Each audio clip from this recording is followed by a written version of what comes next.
Jalen Johnson magkakaroon ng one-game suspension sa PBA at Magnolia Hotshots nakahanap na ng bagong import ngayong ongoing Commissioner's Cup ng PBA at bago tayo magsimula huwag kalimutang mag-subscribe at like para lagi kang updated sa mga latest upload natin. Salamat! Dahil sa nangyaring gulo sa pagitan ng laro ng Rain or Shine Elasto Painters at TNT Tropang 5G na nasangkot sila Jalen Johnson na import ng Rain or Shine at TNT player na sila Glenn Cubanten ay hinatulan ng PBA office ang magiging kaparusahan sa dalawang players na ito.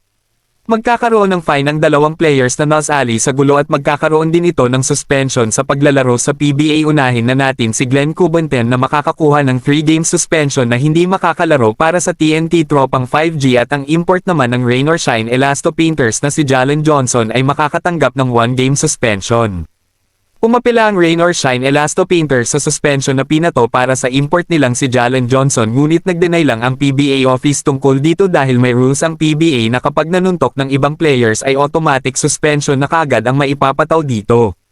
Kung kayo ang tatanungin mga ka-Lloyd Sports Zone, tama lang ba ang pagbibigay ng PBA office sa Rain or Shine import ng suspension? Comment na. Lipat naman tayo sa kabilang balita. Magnolia Hotshots nagpalit na ng import matapos makakuha ng 0-3 win-loss card sa PBA Commissioner's Cup.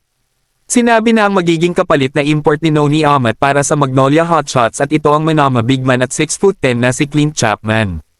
Si Chapman ay 37 years old na pero kung titingnan natin ang mga experience na meron ito ay makakatulong talaga siya sa Magnolia Hotshots na alam naman nating na big man position at number 5 position talaga ang kailangan. Inaasahang maglalaro na para sa Magnolia Hotshots si Clint Chapman sa susunod na laro nila at susubukan din ng Magnolia Hotshots na makakuha ng unang panalo nila ngayong conference.